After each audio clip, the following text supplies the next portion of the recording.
let's just say a man says, so what do you want to do? Which is a question, that sometimes makes us cringe, because we're like, we don't want to be the ones that have to come up with all the ideas. But let's just say there are some things that would be fun to do. What's the best way for us to ask for a man in a way that he can respond where he still gets to provide something of value for us? So that's the question. You gave a kind of a double question there. You said a guy says, what do you want to do? That's the typical guy thing. Okay, what do you want to do? You should always have 3 things that you want to do. That's your job. Your job is to have 3 things. He doesn't know what you want to do.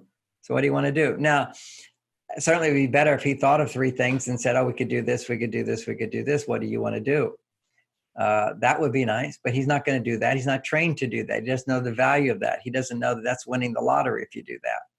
So what you have to train him, okay, is he says, what do you want? Say, hey, let's get together next week. What do you want to do? And you say, well, there's lots of things that make me happy. We could do this, we could do that, and we could do that. And don't ask him what he wants to do. Don't need to. The date, a romantic date, is he provides for you what you want. And he will feel most successful and bond with you more if he provides what you want. Now, if he says, well, let's go watch this football game and you're not into it, then you'd basically say, I'm not really into football, but you can go with your friends. These are some things that I like. And you sort out the jerks from the good guys. And there's a lot of good guys that go, oh, wow, a woman who knows what she wants. I'll take you to this place. I'll do that for you. Your job is do 3 things. And then you basically say, you pick. Then he gets to pick. And if he gets to pick, he gets credit for taking you. You don't want to tell him what to do. That's the whole thing. That's why in the beginning you said you cringe when he says, what do you want to do? You don't want to say what you want to do. And why do you not want to say what you want, even if you do? Why? I'll let you first answer the question, and then I'll answer it too. Because we want to feel like he's providing something for us. We don't want to be in charge. We want That's right. Provide that experience for us. Yeah. And now I'll go to a deeper level, is you don't want to take responsibility for the potential of him rejecting you and say, I don't want to do that. And you don't want to feel the pressure that if we do what you want to do, and he says, okay, I'll do that. You don't want to feel the pressure that if he doesn't like it, you're going to feel bad the whole time. Nobody wants to feel that pressure. And men don't want to feel that pressure either. That's why they're saying to you, what do you want to do? He's chickening out too. Nobody wants to feel the pressure of, if it doesn't turn out, whose fault is it? So that's why this is a win-win situation. You've got 3 things that he already knows. Oh, she likes it. And of course, the other aspect of why you want him to provide for you is that if he provides for you, if it comes from him, then you don't feel pressure and you feel he's providing for you, and you're not controlling him. Because see, ultimately, even though women do so much all the time to control men, although they may not think they do, I could explain that later if you have that question. But they do so much to control men, they don't want to feel that they're controlling, because being controlling is not loving. But women, the biggest complaint men have about women is complaining, criticizing, and controlling. And most women know that they complain too much. Most women know that they can be too critical. But most women are not aware that they're controlling. And that's the biggest issue for men, is women controlling. So what would that be? To understand, imagine that you really want a man to do something for you. Let me see if I can do this right. I do it from my man's point of view. I'm trying to turn it around from a woman's point of view. And let's say you really, really want to please your husband, okay? You want to please this man. You want to be so good to this man.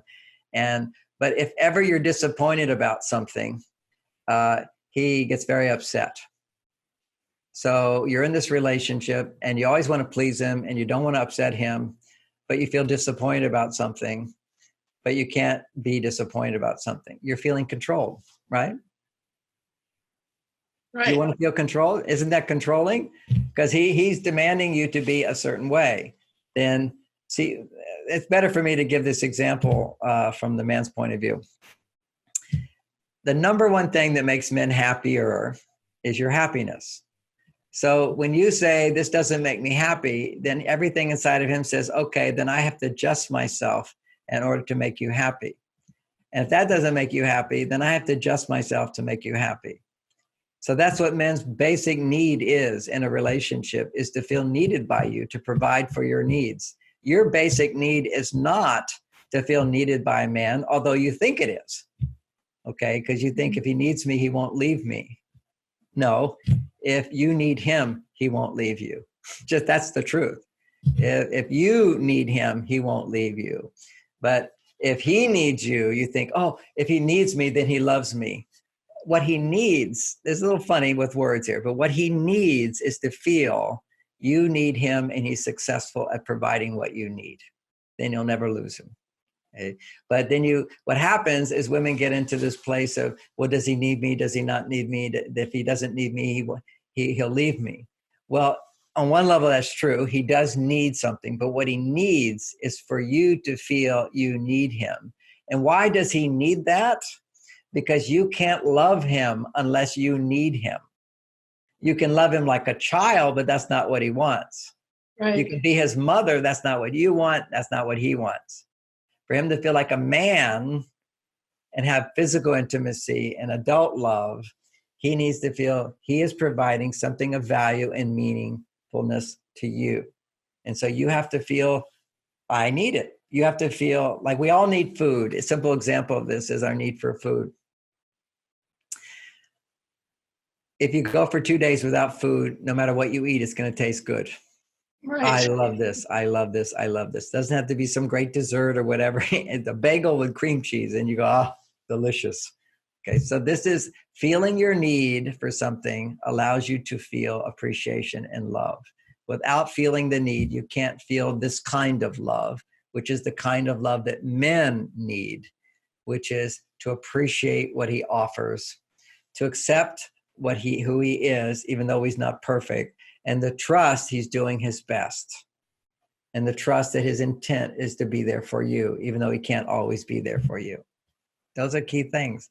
And you know what women will tend to do is he's in one bad mood or he doesn't do one thing right or whatever, and she goes, oh, I can't trust him. That's called all or nothing. No, you can't trust him to be perfect all the time. These are like words we need to remind ourselves. Okay, yeah, I can't trust him to be perfect all the time, but I can trust him. And look at all the wonderful things I've got from him and I can get from him and I will get from him. That's being optimistic. That's using a part of your brain.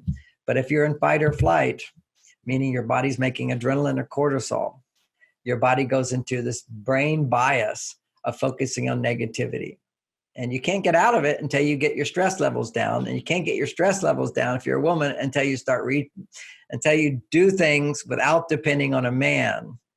Okay, this is the key. You have to do things not depending on the man to raise your estrogen levels so that then you can depend on a man and have a big reaction. Because you're not going to get a big reaction. He's not going to do something. The big reaction is actually feeling a lot of appreciation. You know, they found that when women's estrogen levels are low, that if you give a flower, it doesn't do anything. If your estrogen levels are high, you can give her 50 flowers, it will go higher. You give her one rose, it will go higher. Same effect if your estrogen level's at a healthy level. And I know many women listening, their estrogen levels are just low and it's part of getting older. But no, it's normal for them to go lower than when you were younger. But the problem is balance. You still can make enough estrogen, even if it's not as high as it used to be, because you're not making eggs, okay? You're not dropping eggs, so your body doesn't need to make a baby, so it doesn't need such high estrogen levels. It still can have plenty of estrogen to fall in love if she's in balance with estrogen and progesterone and not too much testosterone. Testosterone lowers her estrogen, and it's more crucial as she gets older to make sure she's developed the skills of depending on others to get what she needs instead of being jaded where I can't trust others, I have to do it myself.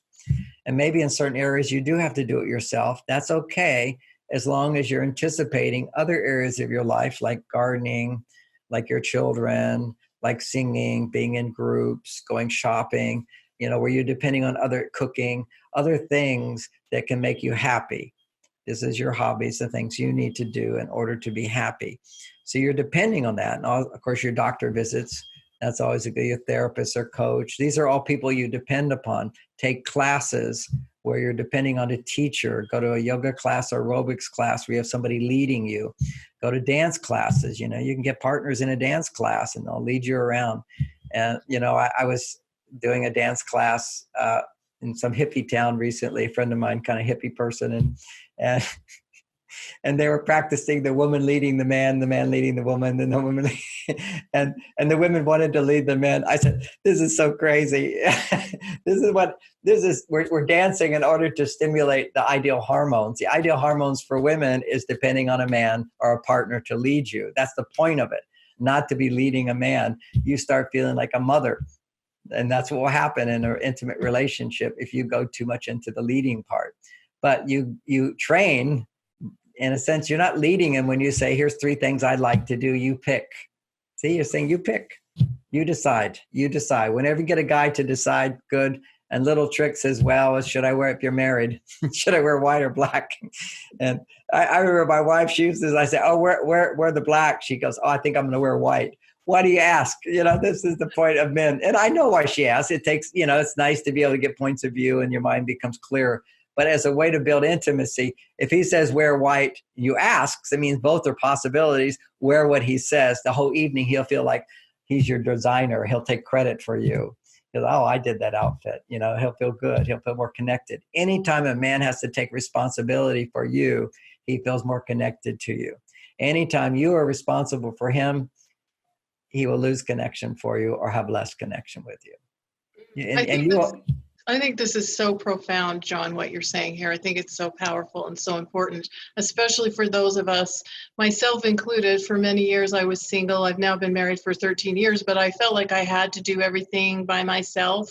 And transitioning into marriage was a big adjustment for me. I've learned a lot of things over the last 13 plus years, but learning how to let my husband win, kind of setting him up to win, has been one of the most profound things that I've had the privilege of learning in our marriage. I can remember once early on, I had asked him to do something, and then I was like looking over his shoulder, coming back to this control thing.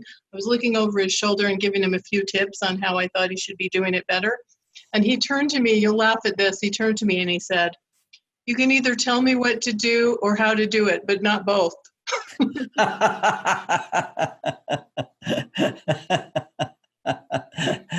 That's very cute.